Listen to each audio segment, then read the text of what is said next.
NHK is reporting that while nearly $4 billion in donations have been collected, only about a quarter of that have reached the hands of the March 11th earthquake and tsunami victims. Reaction to that story tonight from KITV4's Catherine Cruz. Catherine?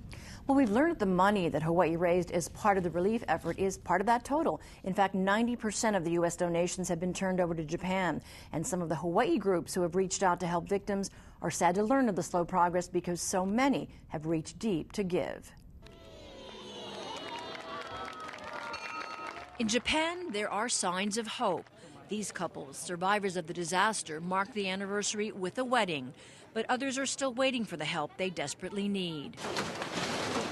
15,000 people died in the quake and tidal wave. 5,000 more reported missing. The American Red Cross today donated $35 million, raising the total of relief aid to $245 million. But criticism is growing in Japan about the slow response to deliver the aid to the hardest hit areas. Onions, potatoes. Honolulu resident Kirby Fukunaga has been to Japan 3 times since the quake and knows firsthand that so many families' needs are not being met. Yeah, I'm frustrated, but I'm trying to do what I can do. We're a little small group, but trying to get everything up there as much as possible. His grassroots group of volunteers are firm believers of direct hand-to-hand help.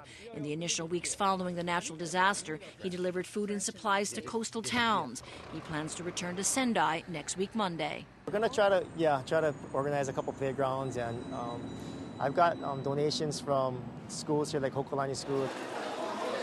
And other Hawaii groups like the Aloha Initiative say they're trying to stay focused on the programs they've started, like the Homestay program, bringing victims to Hawaii to recharge their spirits. The Japanese government faults the poor distribution system in hard-hit areas as the reason for the delay in getting money to the survivors. I just hope that all that money, all this hard-earned money people put into this, the relief in Japan actually gets there, because they really need it.